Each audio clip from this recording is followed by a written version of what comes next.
মাননীয় আদালত, আমার আদালতের কাছে অনুরোধ, পরবর্তী শুনানির জন্য নতুন করে তারিখ ধার্য করা হোক। না ইওর অনার, না।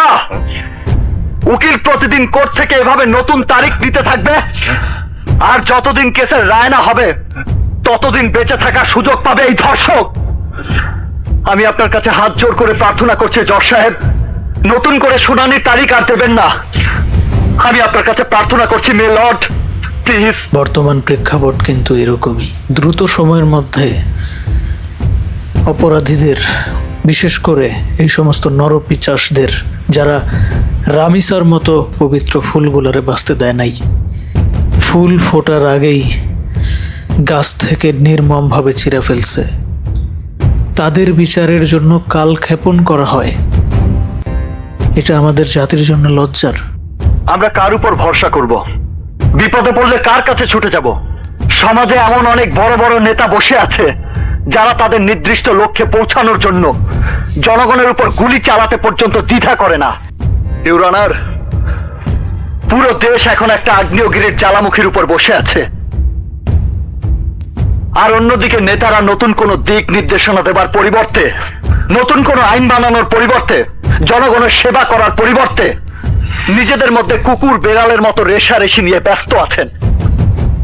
কি আছে আমাদের দেশের ভাগ্যে? কি হবে এই বাংলাদেশের?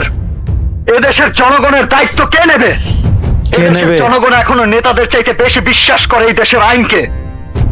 দেশের আইন এখনো সবার উপর অবস্থান করছে, আর সেই আইনের সামনে আমি হাত জোর করে অনুরোধ করছি, যে পুলিশ অফিসার আইনের অনুশাসন প্রতিষ্ঠা করতে গিয়ে কর্তব্যরত অবস্থায় মৃত্যুবরণ করতে প্রস্তুত, তাদের সঠিকভাবে দায়িত্ব পালনের নিশ্চয়তা দিন ইওর অনার। আর আমি আদালতে যা বলেছি তাই এদেশের বাস্তবতা। নাবালিক ধর্ষণ, শিশুদের উপর অত্যাচার, মহিলা ধর্ষণ, তাদের উপর নগ্ন হামলা, তাদের মুখে এসিড ছুঁড়ে মারা এদেশের কঠিন বাস্তবতা। আর তা নিয়ে কারো কোনো মাথা ব্যথা নেই ইওর অনার। যাদের উপর অত্যাচার হয়, নগ্ন হামলা হয়, তারা হয় ভয় পেয়ে মামলা করতে চায় না, আর মামলা করলেও আইনের মার প্যাচ, ঘুষের টাকা, পুলিশি হয়রানির কারণে তারা কেস চালাতে ব্যর্থ হয়, নয়তো টাকার ক্ষমতার সামনে কেসের তদন্তই বন্ধ হয়ে যায়।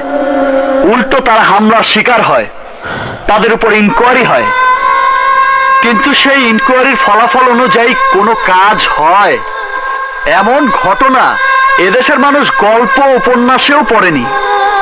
সমস্ত সাক্ষী আদালতে এসে তাদের সাক্ষ্য বদলে দেয় কেন? কথাগুলো শুই না মনে পড়ে গেল তনুর কথা, কথাগুলো শুনে মনে পড়ে গেল আসিয়ার কথা,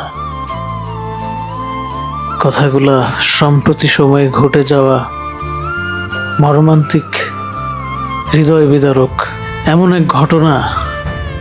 শিশু বাচ্চা রামিসার সাথে ঘটে যাওয়া সেই ঘটনার কথা মনে করে দিল। কোর্টে কেস এত লম্বা সময় ধরে চলে কেন?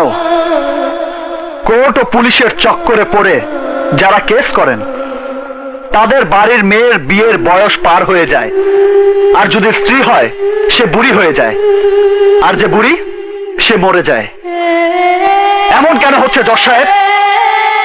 এসব নাটক তখনই বন্ধ হবে যখন কেস উঠবে এক আদালতে, একদিনই হবে শুনানি, কোর্টে সাক্ষ্য হবে একদিন, এবং সেই দিনই হবে কেসের রায়, সেই দিনই হবে সাজা।